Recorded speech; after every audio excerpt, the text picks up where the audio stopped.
אני אחזור על שתי הגמרות שלמדנו היום וגם לפני שבוע, על הגמרה של סמיכת גאולה לתפילה ואחר כך על תהילה לדוד.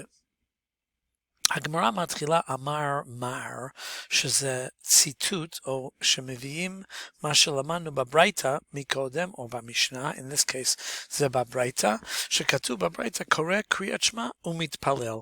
ואנחנו מבינים את הברייתא שאדם חייב לקרוא קריאת שמע עם הברכות שלה ומיד מתחיל להתפלל, כלומר לומר את העמידה. קורא קריאת שמע ומתפלל. 3 מילים. אומרת הגמרא, דברי התנאים האלו, that's from around the year 200 BCE, שהברייתא כבר נגמר בשנת 200, זה מסייע, זה עוזר, או זה ראיה, proof, או הוכחה, לרבי יוחנן.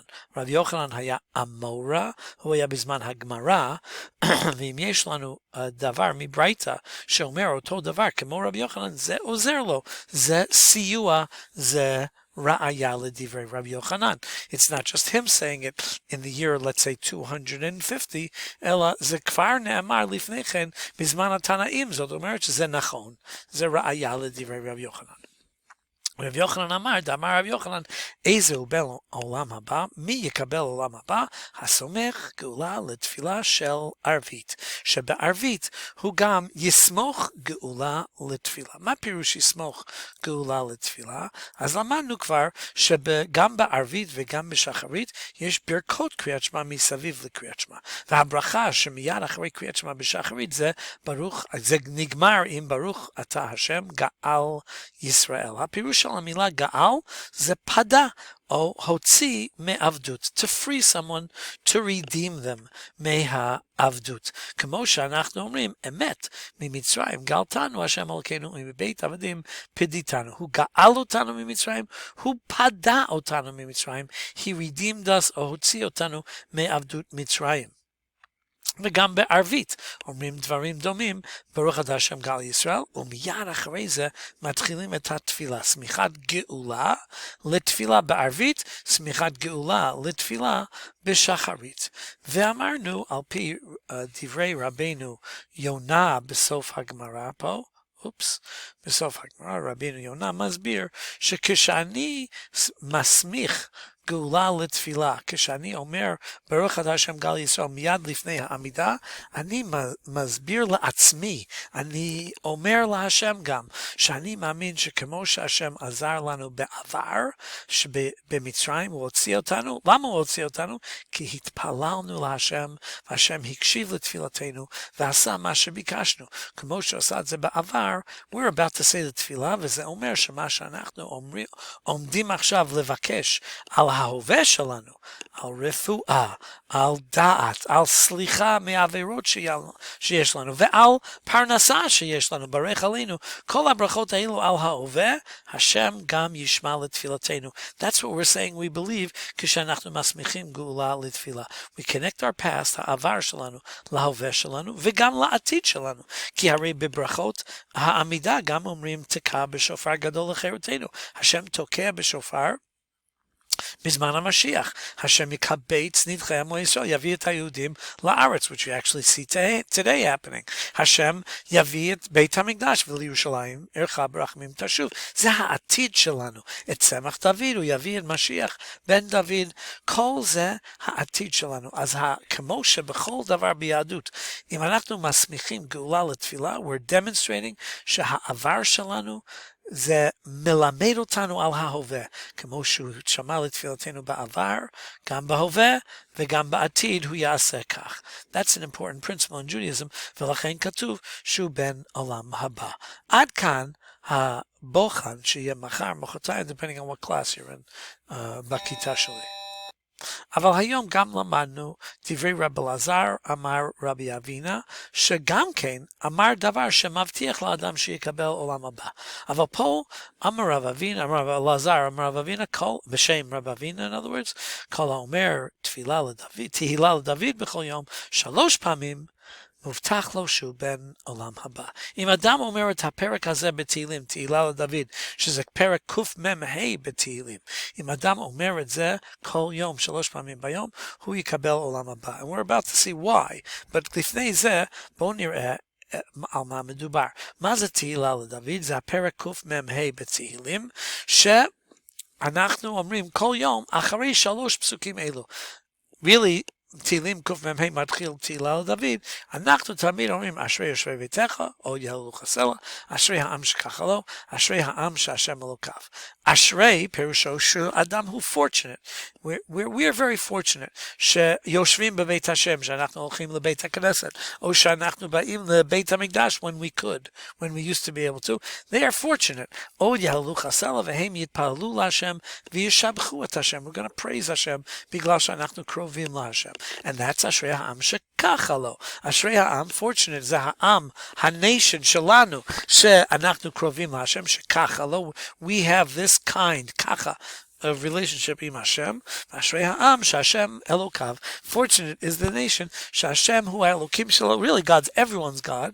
אבל יש לנו יחס מיוחד, היהודים, עם השם, כי אנחנו עם הנבחר. He chose us.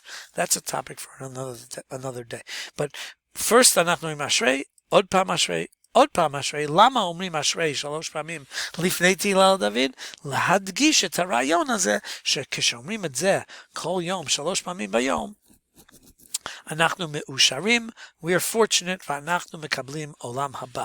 Now we actually say it 3 פעמים ביום, אומרים את זה בזמירות, או פסוקי דזמרה, לפני ישתבח, אומרים את זה אחרי העמידה, אשרי יושבי ביתך, עם תהילה לדוד, ולפני מנחה, אומרים אשרי יושבי ביתך, 3 פעמים אשרי, ואז תהילה לדוד. אומרים את זה 3 פעמים ביום.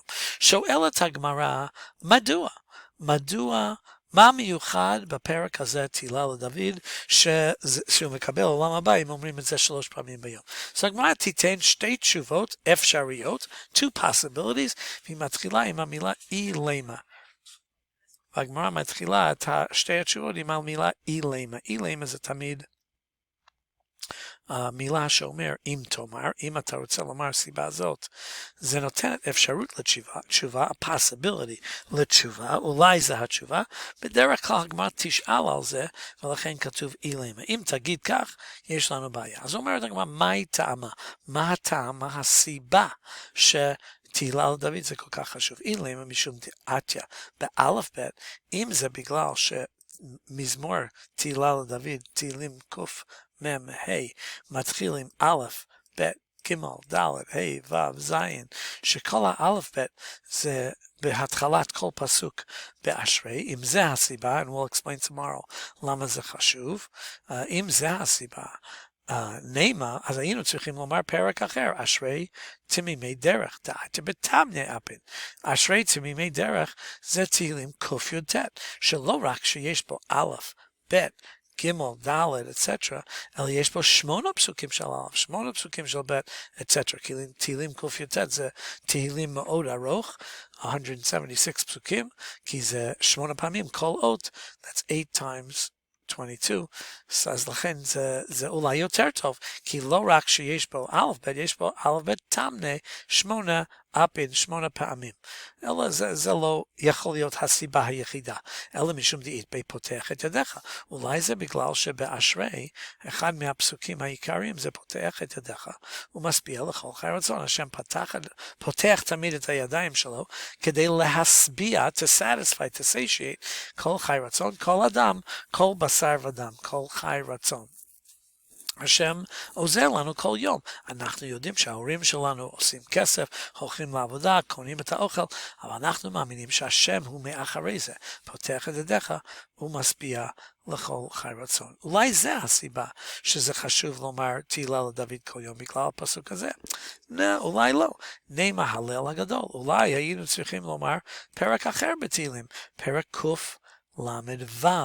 שזה נקרא הלל הגדול. זה נקרא הלל הגדול כי זה משבח את השם באריכות, וכל פסוק כתוב בו כי לעולם חסדו, כי לעולם חסדו, כי לעולם חסדו, every single issue. ובסוף כתוב נותן לחם לכל בשר, כי לעולם חסדו. השם נותן לנו את הלחם, את האוכל שלנו, לכל בשר, לכל אדם, flesh and blood, בשר, והוא עוזר לנו כל יום. אולי זה יותר טוב, or just as good, כמו תהילה לדוד. פה בתהילה לדוד כתוב פותח את ידיך, בהלל הגדול כתוב נותן לך מלך בשר. Maybe that's not the reason. אומרת הגמרא, אלא משום דאית ביתרתי, בגלל שיש פה גם פותח את ידיך וגם על סדר האלף בית. לכן אולי אנחנו מעדיפים, we prefer שיגיד תהילה לדוד 3 פעמים ביום, more than any other prayer, כי יש פה גם א' ב' וגם פותח את ידיך. מחר אנחנו נדבר יותר על מדוע זה חשוב שיהיה א' ב' ופותח את ידיך כל יום.